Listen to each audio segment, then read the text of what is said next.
Nothing said about the relationship between politics, science, morality, and religion carries the slightest intellectual dignity worthy of attention if it fails to recognize a glaring fact of history. All the religious wars throughout time, combined, have killed far fewer people than the modern scientific ideologies of socialism and Nazism have managed in just a few decades. Anyone who, posing as a defender of humanity, speaks in the name of science, enlightenment, and modernity already bears the sinister mark of totalitarian deception. It is with sheer hypocrisy, if not outright incompetence, that such a fool claims legitimacy by distinguishing between the pseudoscience of others and his own supposedly genuine and respectable science. This distinction, however, only exists within the practice of science itself.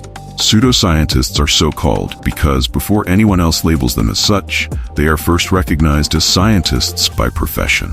It is the scientific community itself that produces pseudoscience, just as judicial errors arise from the minds of judges and heresies from the thoughts of religious figures, not from atheists or indifferent individuals.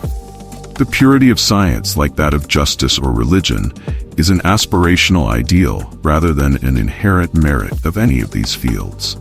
A scientist accusing someone of pseudoscience is essentially pointing a finger at a fellow colleague and should do so with the humility of one who is confessing the sins of their own profession, not with the sanctimonious air of someone outside the field claiming complete innocence. Moreover, this distinction is neither a priori nor incontrovertible.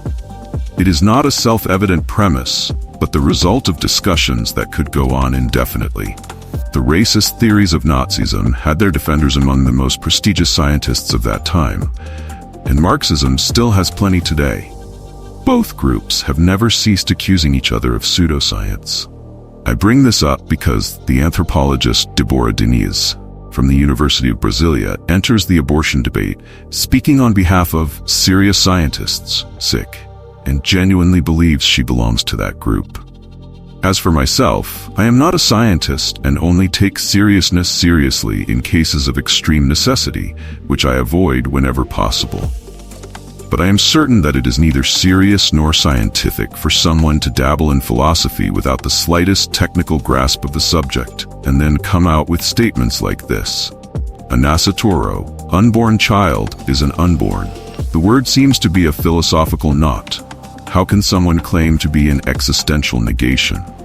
This is the ethical confusion ongoing in the National Congress with the proposed Estatuto de Nascituro, Statute of the Unborn. No, madam, the philosophical knot exists only in your head. A nascituro is not someone who has not been born.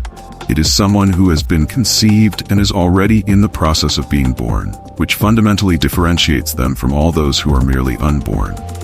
The Latin future participle that the word translates does not imply any notion of existential negation. Quite the contrary, nascitur means to begin to be or to exist. I won't suggest you clear up your doubts by reading Cicero, because that would be cruel. However, had you read him, you would not have subjected yourself to the embarrassment of writing this gem. The nascituro is a religious invention to give legal personality to the moral convictions of men who believe they can control women's reproduction through criminal law. Come now, madam, it was not any bishop or Protestant pastor who invented the future participle in Latin. The term denotes a stage in the natural development of a human being, not some religious notion or Christian dogma. But how can we expect any knowledge of Latin from someone who doesn't even master Portuguese? I won't argue against your sentence, I'll rewrite it to see if you can learn something. The nascituro is a religious invention to give legal personality to the moral convictions of men who believe they can control women's reproductive activity through criminal law. As you wrote it, it sounds as if criminal law reproduces women, or that women reproduce themselves. How did you even obtain a high school diploma? Not content with such a blatant failure, the distinguished lady continues. The nascituro is a collection of cells with the potential to develop into a human being if there is a live birth. Did you catch that? If the baby is born alive, only then does the process begin to turn it into a human being. The human condition is not a natural endowment, it is a cultural creation. The subject in gestation is a clump of cells. When born, it remains just that, and only later through received education does it become a human being. For the civil registry to immediately classify the newborn as human is at the very least an imprudent anticipation. Mutatis mutandis, a newborn lion, left to its own devices without the training in leonine activities that it would receive from its mother, is not a lion at all, not even a lion cub, but merely a collection of cells that, thanks to the statute of the unborn, was not aborted in time. But what better reasoning could come from someone who calls potentiality what they just labeled an existential negation, confusing potency with the deprivation of existence, and yet presumes to clear up ethical confusions in other people's minds?